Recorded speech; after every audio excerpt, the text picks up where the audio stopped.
just said is one of the most insanely idiotic things I have ever heard. Everyone in this room is now dumber for having listened to it. I award you no points, and may God have mercy on your soul. Now back to the Bears Den with Drake Toll for a Baylor take on your lunch break. Welcome back into the Petty Clinic Low T Bears Den. All right. Gonna open up some more of this, so we're gonna open the phone lines up, 254-339-1122. You can call us or text us. Let us know, let us know how you're feeling. Let us know how you're feeling today about this women's basketball coaching search or about football, both topics that are hot today. Gonna open that up and take those. And then 254-339-1122. You can text us as well. Well, this comment here says from Juan Antonio R. Can anyone show some compassion for us women's basketball fans? Losing Mulkey is devastating, and trashing her is not making us feel better. Well, I do like to read and respond to every comment that we get, whether it be controversial or happy and go lucky. And with that one right there, I do have to say this. I don't believe anybody's necessarily trashing Kim Mulkey. I don't think anybody on this show, on the afternoon show, or in general related to SicEm365 has said anything incorrect about Kim Mulkey. Have we said she's a spitfire? Have we talked about attributes of her personality that are true?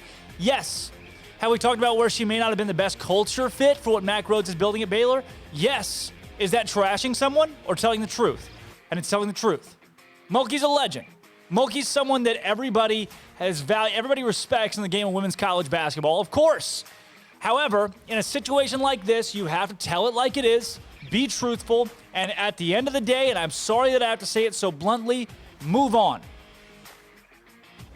It's time for everybody to move on. Kim Mulkey's not the coach at Baylor University anymore, and I don't want to lose any sleep over it. I don't think we should still be losing any sleep over it, because it's time to hire a new coach and support that new coach just as much as the fan base supported Kim Mulkey. And that's a fact.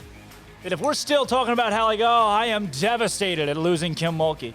Well, yeah, you can be sad. A lot of us are Kim fans. A lot of us who knew Kim personally or have been around Kim personally, those folks, they're upset that Kim's leaving. And I can absolutely see that. They should be. Most folks should be upset that Kim's not at Baylor anymore. But you know what? It's Thursday. That happened on Sunday. It's time to move on to who's next. It's very blunt. It's very tough. It's been 21 years, but it's time to go.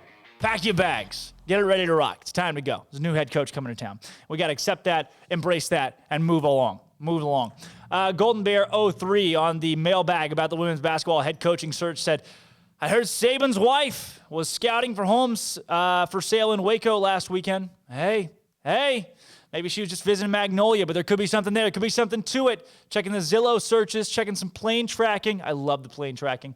And then we had Set Shot said that I'd be very surprised if Rhoades has Molly Miller on his list, and even more surprised to learn that she's being seriously considered as a candidate. Brian Etheridge said, as usual, correct. Oh, come on. Dream crusher. Come on, let us dream. Jack in DP says, Freeze seems to be giving us the cold shoulder. Who the Jack, you must have different sources than I do, because I don't even know if Freeze has been contacted by Baylor. I would not be surprised. I would say Molly Miller has gotten more sniffs than Brenda Freeze has on this job. Bearcat says, I'm hoping it is Satia Messer. I do want to note, I think we're creating a breed. You know that there's like the Jacob Zeno, the Jay-Z 14 guys out there that are like, yeah, it is Jacob Zeno or bust. He is going to be the quarterback at Baylor. There's a lot of those folks that exist out there. Are we creating a pool of Jay-Z 14 fans, except instead of for Jay-Z 14, we're creating the pool for Molly Miller? I think the answer is yes. And that's a dangerous game to be played because Satia Messer, or maybe longer shot than Satia Messer, maybe Bill Brock is who is next for Baylor. And I definitely don't want anyone to think, hey, if we get Bill Brock, hey, if we get Satia Messer, that there is this, we're not going to be as good as it would have been with Molly Miller. I think Mack Rhoades is going to make the right decision in this. I wouldn't be surprised at all if it ends up being Satia Messer or Coach Bill Brock. So more surprised if it's Coach Brock, but don't be upset if it's Satia Messer. Clavin, I'm going to go with either. Molly Miller is now one season as D1 head coach. She did very well. She also recruited the top Missouri high school player to GCU. Also, this is a mailbag I opened for questions about the women's basketball coaching search in general. And it's like, don't think that I'm doing another Molly Miller segment. This is just the questions that we got on this mailbag. Everybody just wants to know about Molly Miller. That's the hot topic right now, which more power to you. I mean, it's what's got traction on the coaching search. Says, when you got a good coach, when you're a good coach, you're going to win. You're a good coach. He compares her to Chip Kelly. Chip was an offensive coordinator at New Hampshire before being hired to the OC at Oregon, was a head coach within 2 years at Oregon, was great at Oregon. So, yeah, maybe she doesn't have the experience, but a lot of coaches start somewhere. They start somewhere. And I'm telling you again, if you hire a young Scott Drew or a young Kim Mulkey into a program with winning pedigree like Baylor is now, they're going to win right away. And I think Molly Miller is a lot like that. This says, Slime Cap says, my hope is to cheer for head coach Messer. A, continuity in program for current athletes. Have you read the story about how Carolyn Peck won a national championship as a head coach at Purdue? Carolyn Peck, an assistant, became a head coach and won a championship. B, she is an accomplished Power 5 women's basketball letterman who played in the Final Four. C, named outstanding head coach of the year in the OVC conference.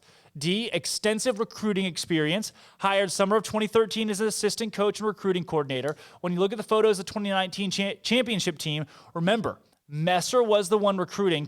She was the recruiting coordinator during that time period. E, on the list of things to like about Coach Messer, she has an extensive network of assistant coaching contacts that she can bring to Baylor that are excellent in their specialty area. And then F, being named as a Baylor head coach will elevate the Baylor brand among top high school recruits in all sports. Yes, even football. Huh? Being named as a Baylor head coach for Satia Messer will elevate the Baylor brand among top high school recruits in all sports, even football. My sports friends call it the Don Staley effect. Okay. I agree with a lot of things that Slimecap puts on the site. Very interesting, though. I don't know if elevating Satia Messer would help football recruiting. I'm going to need a little bit more explanation on that one. Ivy Twin says, I'm simply underwhelmed by all but Molly. I would feel this way even if she didn't look like some... Okay. Yeah. I would feel that way even if she didn't look like some co-ed I'd have been scared to ask out to my formal. That's from Ivy Twin. The others simply don't have Kim's record and could too easily be a step down. I was on this board during the PJ Fleck hysteria. Don't see this search as the same. We were lucky to find anyone to come here at that point after the scandals, but we're talking about a blue blood women's basketball program that can easily fall from grace if we don't catch lightning in a bottle again. Lightning in a bottle, I love that. That's a great way to explain early Kim Mulkey and what I think is a great way to explain what Molly Miller is right now. That lightning to me, says this from Ivy Twin, is Molly Miller. And trust me on this, if we don't hire her, she ain't going to be at GCU long, and we're going to have to deal with her in the tournament. I'd rather have her here. I'm on the Molly train. I agree with that. I don't want to have to face Molly Miller when Reagan leaves TCU and Molly Miller goes to TCU, and Baylor's got to see her twice a year every year. Goldmine says, I don't even care about women's basketball. Molly is the thing that could change that. And I know I'm not alone. Hire anyone else, and my heart rate wouldn't change if no matter their games. And I'm sure he's saying that because Molly Miller is a great coach. That is, yes. BU Drew says, well said to Clavin about Molly being, the next maybe Chip Kelly and being an assistant to a head coach. Says, well said. It's also a sport where you can take bigger risks since your entire athletic program isn't riding on what happens as it does with football, and so smaller extent men's basketball certainly should be interviewed. I would love to see a bold move rather than a safe bet. I like that line, a bold move rather than a safe bet. And you're right. Women's basketball is not a revenue sport. I know it doesn't mean you should take a willy-nilly risk that could hurt the program by any means whatsoever. You should not do that. However, taking a chance, you're not taking as big of a risk as it would be in football, and we know Mack Rhodes can take risks. Matt Rule is a risk. Dave Aranda still is a risk. Matt Rule had never coached at the high Division I level, and Dave Aranda has never been a head coach at the high Division I level. Matt Rule, I say that. Matt Rule had never been a head coach at the Power 5 level. Said the same thing a friend of mine yesterday advocating for Molly Miller. This is from Rochetti. Says, I advocated for her. I mean, you got lightning in a bottle. It's not, I made the analogy, not apples to apples, to the NFL draft where generally speaking, if you don't nail a starter or significant contributor in the first 3 rounds, it's a miss. Rounds 4 through 7, you should draft for an upside. The revenue sports are rounds 1 through 3, where if you don't hit, it's going to set back your athletic department. Your non-revenue sports are where you should go for big or go home. If Molly Miller turned out to be a miss, there'd be some grumblings about how life after Kim sucks, but ultimately people would move on. The planet would continue to spin on its axis. So Molly Miller also says on her checklist that she loves defense, loves second effort, gets in a stance, and loves hustle plays. So I think that right there, those are qualities that you want in an athlete. She emphasizes defense. You know who else? Emphasized defense for her entire career? People that loved that head coach that's at LSU now. You know who emphasized defense for her career? Yeah. Bear Mace says, I think Molly's style of play and energy could open up the women's basketball team to a broader audience. I'd be more likely to tune in. Has anybody addressed concern with Messer carrying over any of Mulkey's bad blood with the administration? I don't think there was any bad blood. If you listen to Mac Rhodes' interview, he'd tell you there wasn't bad blood. She says, I'd much rather have a clean slate. Let's go clean slate. I think continuity is overrated when there are only 5 or 6 other schools in the country that can offer a similar commitment to women's basketball that Baylor can. Won't take long to right the ship, even if there's a down year or 2, which probably only means actually having to compete for the conference title versus having cakewalks in 90% of your games. Yep. So, I mean, Baylor's not a revenue sport in women's basketball, but they spend the most money of any college in America on women's basketball. So money's not going to be an issue with whoever you're hiring. And getting Molly Miller, taking that chance on Molly Miller could be big. But Satya Messer would also be the continuity. Is it overrated? That's a big question. I'll tell you what, we're going to ask that. I'm going to ask that.